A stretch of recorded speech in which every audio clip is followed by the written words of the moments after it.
ท่านเกิดมาได้ร่วมปีภพต้องพบจุดจบวันหนึ่งข้างหน้าตั้งยิ่งตั้งใจล้วนไปป่าช้าทั้งศักดินาและกรรมกรทั้งขวาและซ้ายตั้งนายและบ่าวตั้งข้าตั้งเจ้าล้วนเป็นเหยื่อนอนตายแล้วเหม็นเน่าเป็นตี้แน่นอน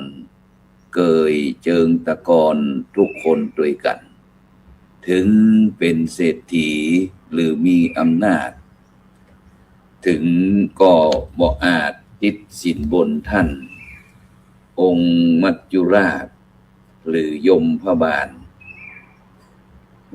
ไว้ชีวันนั้นอย่าหวังเลยนี้เป็นความจริงท่านหญิงท่านชายกะทำในใจไว้เถิดท่านเอ๋ยอย่าหลงขึงเครียดเบียดเบียนกันเลยบ่เมินบ่นานก็เกยซึ่งเจิงตะกอนก็ขอกล่าวเพราะว่าธรรมะรับอรุณสวัสดีในเจ้าวันจันทร์ที่เสาร์6ขึ้น8ค่ำเดือน3ใต้เดือน5เหนือกับบรรดาท่านผู้ฟังแล้วก็ท่านผู้ชมทุกท่านเจ้าวันนี้เก่ากับผมอาตมาภาพพระครูโสพลปริยัติผู้ช่วยเจ้าอาวาสวัดพระสิงห์วรมหาวิหารเลขาคณะกรรมการโครงการหมู่บ้านรักษาศีล5 บนเหนือก็ได้นำรายการธรรมะรับอรุณมาพบกับบรรดาท่านผู้ฟังท่านผู้ชมนะทางจ้องธรรมะเป็นทีมทีวีออนไลน์นะตั้ง Facebook ตั้ง YouTube แล้วก็สถานีวิทยุเครือข่ายคลื่นสีขาวชาวประชา8จังหวัดภาคเหนือ FM 104.50 เมกะเฮิรตซ์วัดฝายหินอำเภอเมืองเชียงใหม่จังหวัดเชียงใหม่พร้อมถึงบรรดาท่านผู้ฟังท่านผู้ชมที่ติดตามทั้งสถานีวิทยุเครือข่ายชุมชน8จังหวัดภาคเหนือเพราะว่าจะเป็นพี่น้องท่านผู้ฟังที่ติดตามตั้งจังหวัดน่านจังหวัดแพร่จังหวัดลำปางจังหวัดพะเยาเชียงรายแม่ฮ่องสอนลำพูนเชียงใหม่พร้อมถึงบรรดาท่านผู้ฟังท่านผู้ชมทั่วโลกที่กำลังติดตามรายการของเราซึ่งในเจ้าวันนี้นั้นก็ออกอากาศที่อาคารพระธรรมสิทธาจารย์หนูทาวโลอดีตเจ้าอาวาสวัดพระสิงห์วรมหาวิหารหลายท่านหลายคนก็แต่ว่านี้ยังหันออกอากาศที่วัดพระพุทธบาทตากผ้าตำบลมะกอกอำเภอป่าซางจังหวัดลำพูนเจ้านี้มาออกอากาศที่เชียงใหม่ฉะนั้นก็บอกแปลกบรรดาท่านผู้ฟังทั้งหลายเพราะว่าตะวันนี้ก็ได้มีงานพระราชทานเพลิงศพหลวงพ่อเจ้าคุณพระพุทธบาทพิทักษ์อดีตรองเจ้าคณะจังหวัดลำพูนอดีตเจ้าอาวาสวัดพระพุทธบาทตากผ้าซึ่งพระครูโสพลปริยัตินี่ก็อดีตก็เป็นศิษย์เก่าวัดพระพุทธบาทตากผ้าแล้วก็ระเหเร่ร่อนมาเมืองเชียงใหม่ ก็เลยเป็นมาอยู่ที่วัดพระสิงห์วรมหาวิหารด้วยเกิ ตือนก็ตั้งอดีตแล้วก็ปัจจุบันอนาคตนะมันก็เป็นแบบที่เนี่ยบรรดาท่านผู้ฟังทั้งหลายนะเพราะว่าทุกสิ่งทุกอย่างก็หมุนเวียนเปลี่ยนไปเกิดขึ้นตั้งอยู่แล้วก็ดับไปล้วนแต่เป็นปกติเป็นธรรมดาซึ่งในนามของคณะสงฆ์คณะศรัทธาศิษยานุศิษย์วัดพระพุทธบาทตากผ้าก็ต้องกราบขอบพระคุณพระมหาเถรานุเถระเจ้าคณะพระสังฆาธิการอนุโมทนาคณะศรัทธาญาติโยมที่ได้ไปร่วมเป็นกำลังอกกำลังใจคณะสงฆ์คณะศรัทธาศิษยานุศิษย์วัดพระพุทธบาทตากผ้าที่ได้สูญเสียถือว่าเป็นป่อหลายท่านเป็นบูรพาจารย์หลายตนหลายองค์เพราะว่าวัดพระพุทธบาทตากผ้านั้นก็ผ่านเจ้าอาวาสมา3 รูป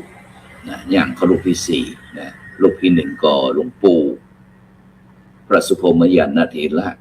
พรหมพมจโกหลวงปู่ครูบาพรหมารูปที่2หลวงพ่อพระครูเวรุวรรณพิทักษ์พระมหาเกือนคำรูปที่3ก็หลวงพ่อเจ้าคุณพระพุทธบาทพิทักษ์ชาวริจานุธรรมโมอดีตเจ้าคณะจังหวัดรองเจ้าคณะจังหวัดลำพูนอดีตเจ้าอาวาสวัดพระพุทธบาทตากผ้านี่เป็นรูปที่3ส่วนปัจจุบันนี้ก็ท่านอาจารย์เจ้าคุณวชิรภาวนาซึ่งจะได้กระตามบรรดาท่านผู้ฟังทั้งหลายตลอดระยะตั้งแต่พระครูโสพลปริยัติ ได้ออกวัดไปนี่เกือบเกินเดือนบรรดาท่านผู้ฟังทั้งหลายตั้งแต่วันที่15ถึงวันที่20นี่ก็ไปร่วมเป็นกำลังใจคือกับพานิสิตปริญญาโทปริญญาเอกได้เข้าโครงการปฏิบัติธรรมประจำปี2568ของพานิสิตระดับปริญญาโทปริญญาเอกมหาวิทยาลัยมหาจุฬาลงกรณราชวิทยาลัยเขตเชียงใหม่ที่วัดศรีที่ศูนย์ปฏิบัติธรรมนานาชาติบ้านศรีวังทานตำบลป่าไผ่อำเภอสันทรายจังหวัดเชียงใหม่จนถึงวันที่20วันที่20ตอนเจ้าก็จากลูกศิษย์ได้นำรถไปหับเสร็จแล้วก็มุ่งตรงไปยังวัดพระพุทธบาทตากผ้าเพื่อที่จะเตรียมงานออกเมนพระราชทานเพลิงศพหลวงพ่อเจ้าคุณพระพุทธบาทพิทักษ์ไปก็ถึงกับปัดท่อโดดลงรถปุ๊บ มือถืออาวุธปั๊บเพื่อที่จะปราบศัตรูก็คือใบไม้ของเศษขยะของต่างๆก็ได้นำลูกเนนได้พัฒนาบริเวณที่อยู่อาศัยที่จังหวัดของลูกเนนที่วัดพุทธบาทตากผ้าเสร็จแล้วก็พุ่งไปที่รอยเท้าหรือว่ารอยเท้าของครูบาพระสุพรหมยานเถระหลวงปู่ครูบาพรหมพรหมจักโกพระครูโสพลก็ถือโอกาสไปเพิ่มชั่วโมงบินโดยการนั้นทำความสามารถเสร็จแล้วก็เดินจงกรมแล้วก็นั่งสมาธิที่บริเวณที่เมื่อครั้งที่หลวงปู่ครูบาได้เข้าวัดปฏิบัติธรรมที่ลานหินแล้วก็ได้ประทับรอยเท้าไว้ก็เพื่อศิษยานุศิษย์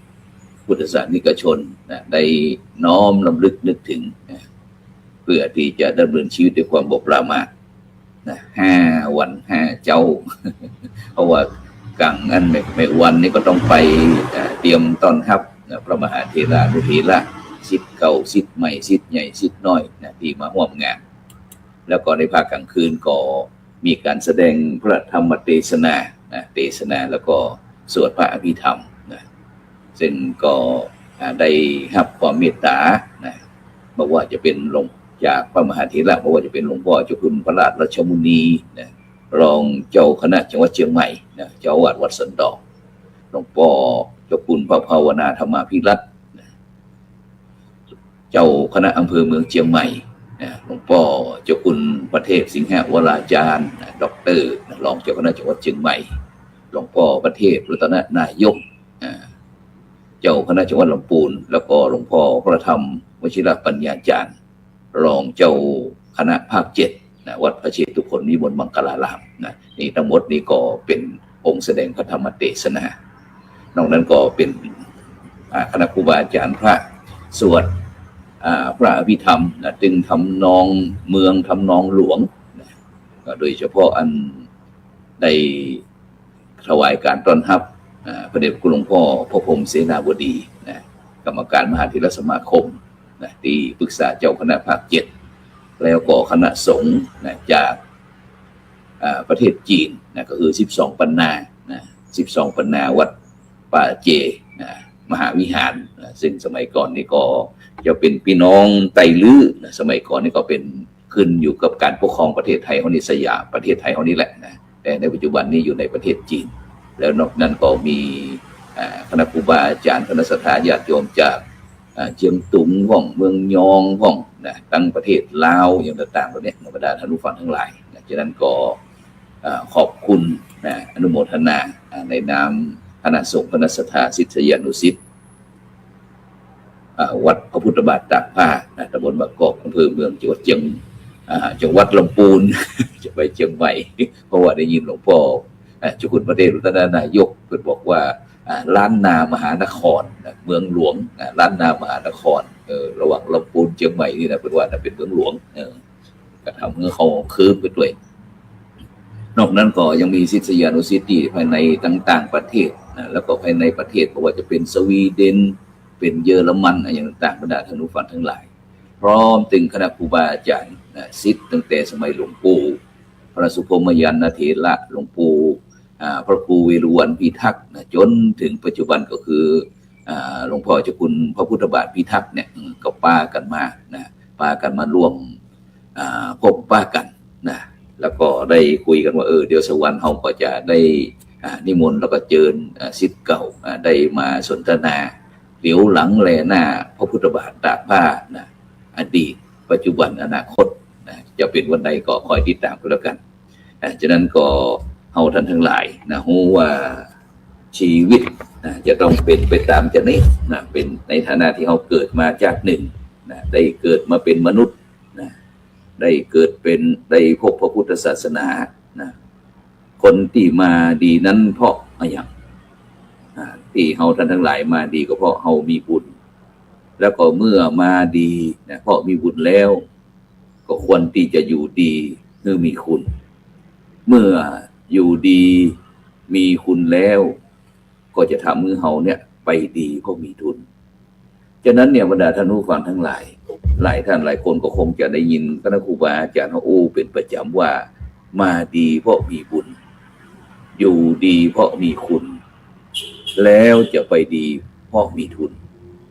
อย่างท่านหลวงพ่อเจ้าคุณพระพุทธบาทพิทักษ์เนี่ยบรรดาท่านผู้ฟังทั้งหลาย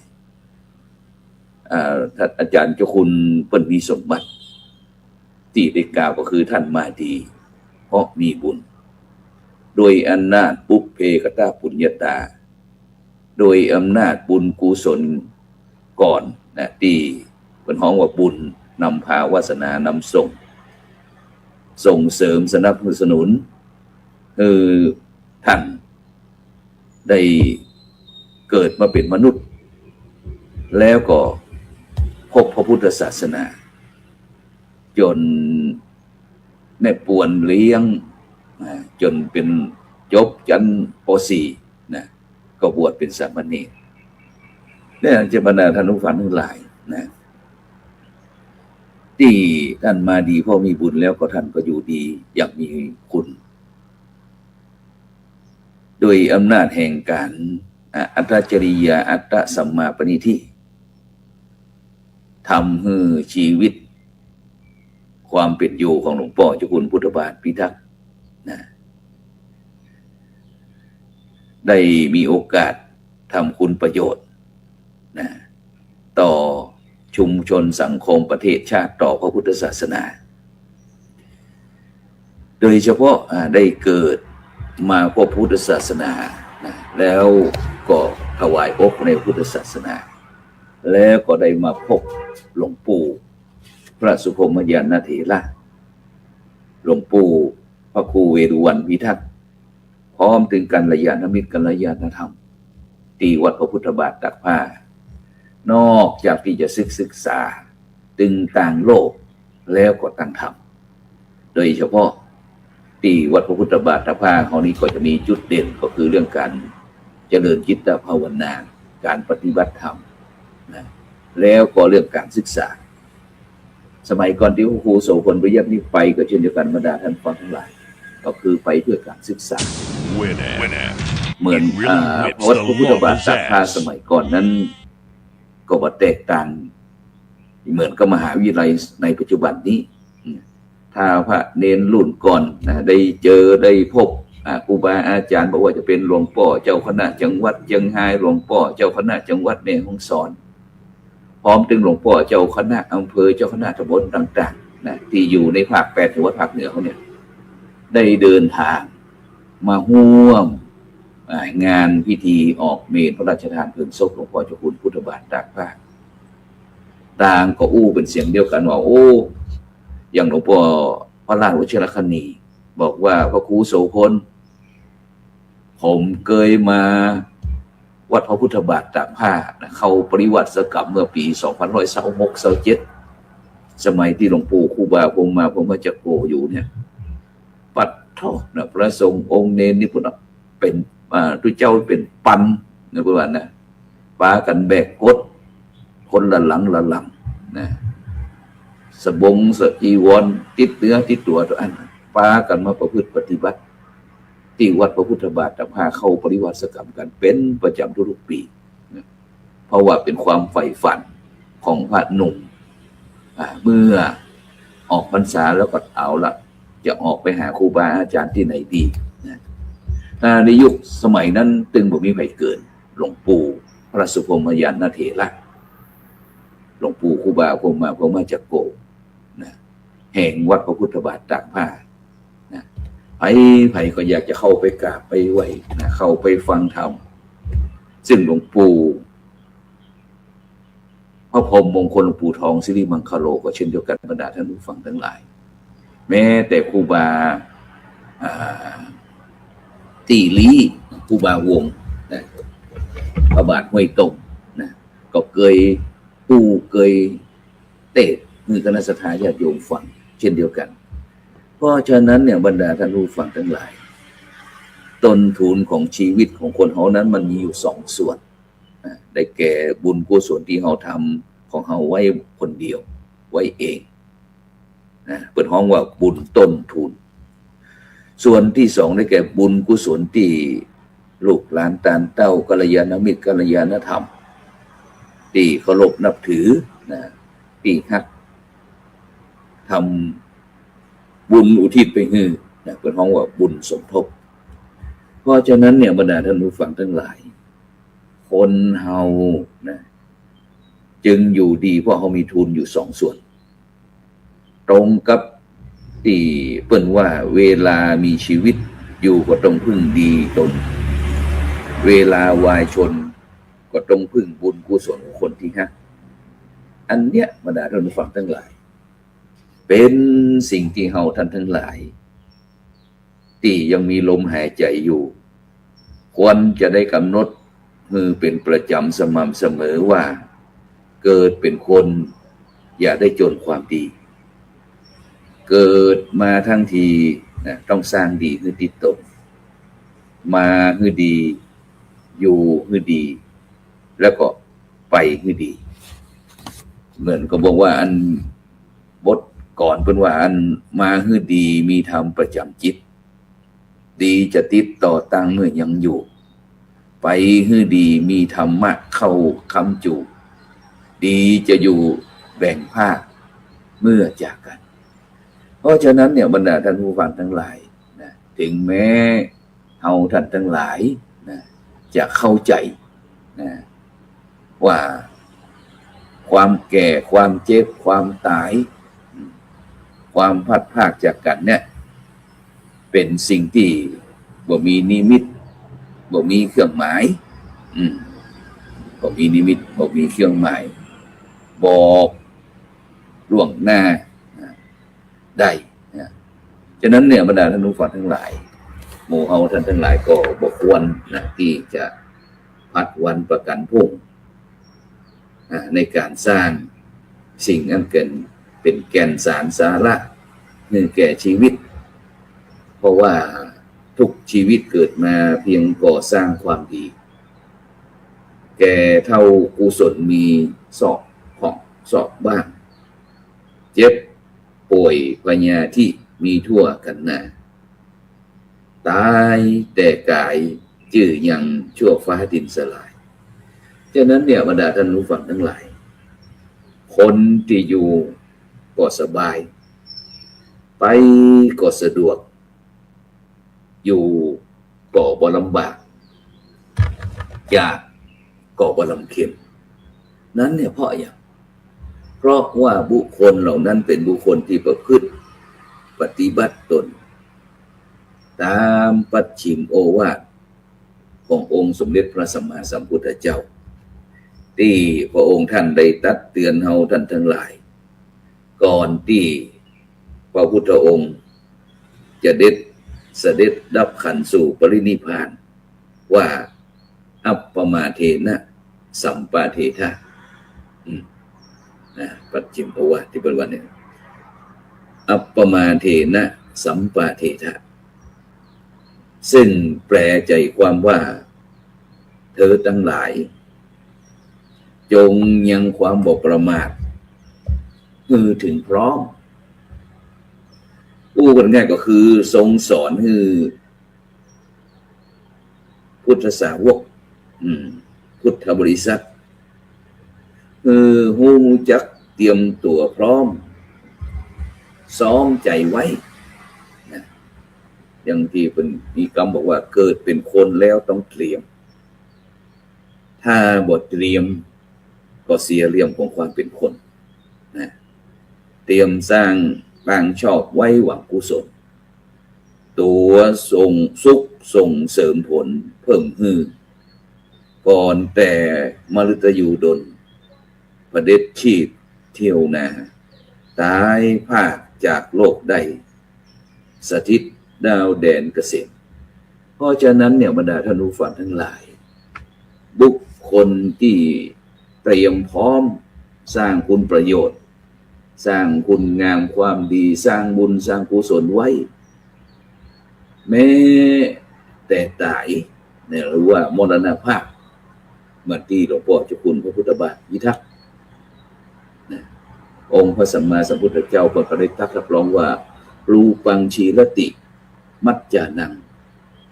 นามะโคตตังนชีรติซึ่งแปลใจความว่ารูปกายสังขารเต่าอั้นที่แตกดับย่อยยับไปแต่เกียรติยศชื่อเสียงบ่ได้แตกยับย่อยยับไปซึ่งอันวิสัยของผู้มีศีลมีธรรมเนี่ยบรรดาท่านผู้ฟังทั้งหลายกลิ่นย่อมสะอาดได้รับการเชิดชูยกย่องทุกการทุกสมัยเขาลักษณะที่ว่าเกียรติคุณจักปรากฏเกียรติยศจะลือชาเพราะความดีที่ทำมาออกบัญชาให้เป็นไปสมเด็จพระมหาสัมมาเจ้ากรมพระปรมานุชิตชิโนรสองค์รัตกวีศรีทรงไทยนะแล้วก็กวีเอกของโลกนะวัดพระเชตุพนนะเปิ้นได้พระนิพนธ์ไว้เป็นกวีไว้นะไปโนว่านรชาติวางวายมาลายสิ้นทั้งอินทรีย์สถิตทั่วแต่ชั่วดีประดับไว้ในโลกานะฉะนั้นก็ในนามของศิษยานุศิษย์คณะสงฆ์คณะศรัทธานะวัดพระพุทธบาทตากผ้ามีความซาบซึ้งนะที่คณะครูบาอาจารย์พระเดชพระคุณพระมหาเถรานุเถระเจ้าคณะพระสังฆาธิการต่างๆถึงทั่วประเทศทั่วโลกได้เดินทางมาที่วัดพระพุทธบาทตากผ้า ตำบลมะกอกอำเภอป่าซางจังหวัดลำพูนนะเพื่อร่วมแสดงออกความอาลัยการสูญเสียของคณะสงฆ์คณะศรัทธาศิษยานุศิษย์วัดพุทธบาทตากผ้านะจนศิษย์อดีตจนถึงปัจจุบันนะก็ต้องในนามของวัดพระพุทธบาทตากผ้านะต้องกราบขอบพระคุณพระมหาเถระเจ้าคณะพระสังฆาธิการแล้วก็ขออนุโมทนาคณะสัตยาญาติโยมนะที่ได้ร่วมหน่วยงานองค์กร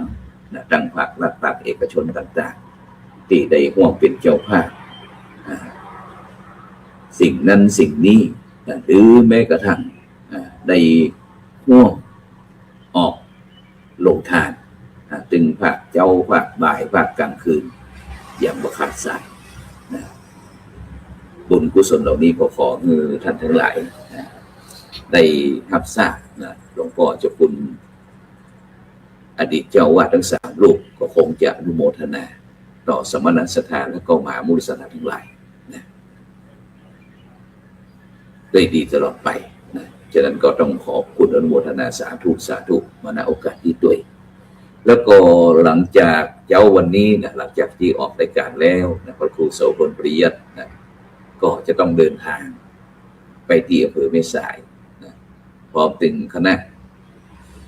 ภาคีเครือข่ายต่างๆประมาณ40 กว่าชีวิตนะก็จะเดินทางไปเป็นสมณทูตของเมืองเชียงใหม่ของเขานะบอกว่าจะเป็นตัวแทนตั้งพระวิปัสสนาจารย์หนเหนือนะตั้งพระคีลานุปัฏฐานตึงพระบัณฑิตอาสาตึงพระสอนศีลธรรมในโรงเรียนพร้อมตึงพระปริยัตินิเทศต่างๆนะตั้งศูนย์การเรียนโพธิยาลัยนะพร้อมตึงผู้อำนวยการสถานศึกษานะก็จะเดินทางไปที่เชียงตุงนะเป็นสมณทูตนะจากเมืองเชียงใหม่นะซึ่งเป็นบ้านพี่เมืองน้องก็คงจะได้ไปร่วมสารเสวนานะตามมูลนิธิลูกน้ำโขงนะถึงประเทศจีนปีก่อนไปประเทศจีนปีนี้ไปประเทศพม่าที่เชียงตุงนะปีหน้านี่ก็คงจะไปที่ลาวแขวงบ่อแก้วนะแล้วก็ทางภายในประเทศฮอดด้วยนะเพื่อที่จะสื่อสารแลกเปลี่ยนเรียนรู้ในการที่จะพัฒนาคณะสงฆ์ไทยเฮานะคือในด้านการศึกษาของพระหนุ่มเด่นน้อยนะต่อไปนะฉะนั้นก็นิมนต์นะครับคณะครูบาอาจารย์ต่างๆที่เป็นพระนักจัดการรายการธรรมะรับอรุณนะครับก็จะมีเจ้าหน้าที่นะครับมีน้องเนนนะครับคอยเป็นเจ้าหน้าที่ในการอำนวยความสะดวกนะครับฉะนั้นก่อนนิมนต์คณะครูบาอาจารย์ได้ปฏิบัติหน้าที่ด้วยนะครับเพราะว่าพระครูโสพลนี่ก็จะต้องเดินทางไปอยู่ที่ต่างประเทศด้วยพูดถึงต่างประเทศก็ไปข้ามไปสายนี่บ่ได้นะประมาณสัก4-5 วันนะเสร็จแล้วก็จะกลับมาก็ประมาณวันที่30-31นี่ก็กลับมานะฉะนั้นก่อนในเจ้าวันนี้ก็จะเดินทางสัก9 โมงนี้ก็จะออกที่วัดสวนดอกนะก็จะได้นำสิ่งละอันพันละน้อยนะไปเยี่ยมเยียนเป็นกำลังใจคณะสงฆ์ที่เชียงตุงนะแล้วก็เมืองยองนะเพราะว่าพระพุทธศาสนาเป็นพุทธศาสนาโลกบรรดาท่านผู้ฟังทั้งหลายเป็นศาสนาสากลหัวใจเฉพาะประเทศไทยดังนั้นบุคคลใดพร้อมนะที่จะยอมรับนับถือพระรัตนตรัยนะก็สามารถที่จะปริยันตนพุทธังสรณังคัจฉามิธัมมังสรณังคัจฉามิสังฆังสรณังคัจฉามิได้นะฉะนั้นก็ในเจ้านี้ก็ต้องขอบคุณอนุโมทนากับบรรดาท่านผู้ฟังทุกท่านนะที่ได้ร่วมด้วยช่วยกันนะได้เป็นกำลังใจนะโดยการกดติดตามกดไลค์กดแชร์นะเพื่อเป็นธรรมทานโดยเฉพาะมูลนิธิ1016เพื่อการกุศลนะท่านอาจารย์เจ้าคุณพระวิสุทธิวัชราภรณ์หรือว่าครูบาขาวนะตะวันนี่ก็ว่ากันที่งานพุทธบาทประพานกันนั่นนี่ก็เป็นสปอนเซอร์หลักในการสนับสนุนปีละเขาประมาณเกือบ20,000นะแล้วก็ทุนนิธินะหลวงปู่พระวรีคุณูปมาจารย์ฟูอัตศิโวอดีตเจ้าอาวาสวัดพระสิงห์วรมหาวิหารอดีตผู้ก่อตั้งโรงเรียนธรรมราชศึกษาอดีตเป็นผู้จัดการนะนี่ก็เป็นทุนนิธิที่สนับสนุนช่องธรรมะเป็นทีมของเราพร้อมถึงมูลนิธิโพธิยาลัยนะมหาวิทยาลัยมหาจุฬาลงกรณวิทยาลัยเขตเชียงใหม่นะโครงการและพร้อมถึงศูนย์ไกล่เกลี่ยข้อพิพาทภาคประชาชนคณะสงฆ์จังหวัดเชียงใหม่โครงการวัดประชารัฐสร้างสุขโครงการหมู่บ้านรักษาศีล พร้อมถึงคณะสงฆ์จังหวัดเชียงใหม่ในเมตตาของพระเดชคุณหลวงพ่อพระเทพสิงหาวราจารย์ดร.นะรองเจ้าคณะจังหวัดเชียงใหม่ฝ่ายเผยแผ่ตึงธรรมทูตตึงอบต.ต่างๆนะได้เมตตาสนับสนุนรายการช่องธรรมะเป็นทีมที่อะไรจากนั้นก่อนในเจ้านี่ก็เวลาหมดเวลานำรายการจากบรรดาท่านผู้ฟังไปก่อนอายุวันโนสุขังภะลัง